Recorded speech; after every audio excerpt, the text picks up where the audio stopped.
Hello, everyone. Today we are going to set up the timesheet configuration in Onfinity. We will begin by logging into the system. Here's the login page. I will enter the user ID as Sonic Admin and input the password to log in. Once logged in, I am taken to the home page. You can see a few mosaics here. Next, I click on the menu bar on the top left side and search for the timesheet. Or I can directly click on the Hour Management folder. Inside the HR Management folder, you will find various sections for HR modules. Right now, we are going to configure the timesheet setting, which is part of attendance management required for attendance. Now let's open the timesheet screen. I am going to the Attendance Management menu, then to the Attendance folder, and click on the timesheet screen. If there are no existing records, the window opens in New Record mode. First, I select the organization. In this session, I am going to use the STAR organization, which means the timesheet will be available across all organizations. If you have any specific organization, you can select it from the list. Next, I will enter the details in the tabs. For the name field, I am entering Timesheet 2025.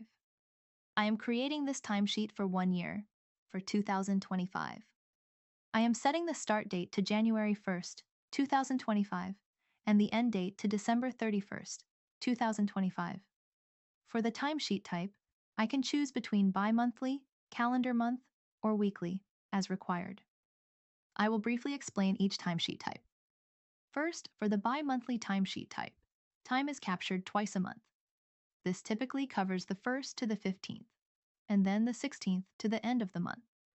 This type is useful when payroll or approvals happen semi-monthly. For the calendar month timesheet type, time is captured for the full calendar month, such as from January 1st to January 31st. This is ideal when you want monthly reporting or payroll cycles. For the weekly timesheet type, time is captured every 7th day, covering Monday to Sunday. This is best for hourly employees. In this case, I will choose calendar month because I want a monthly timesheet from January 1st, 2025 to January 31st, 2025. After entering all the details, I click Save from the top action panel.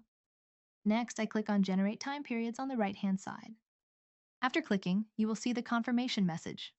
Do you want to start the process to generate the time period? Click on OK. The time periods have now been successfully generated in the Time Period tab. This is based on the values we entered in the header, which creates a full year timesheet from January to December. Now we will see where this timesheet configuration is used. Navigate to the Attendance menu. Under the Attendance menu, you will find the Employee Attendance Summary screen. Open that screen. Then, go to the main page, click on New Record here. You can see both the timesheet and time period fields. In the timesheet field, you can select the timesheet you just created or any specific year's timesheet you want to use. In the time period field, you can choose the specific period for which you want to generate the employee attendance. Here I am choosing June 2025. For more detailed information on this transaction, please refer to the ATM 2003 video. That concludes our timesheet configuration for today. Thank you for attending.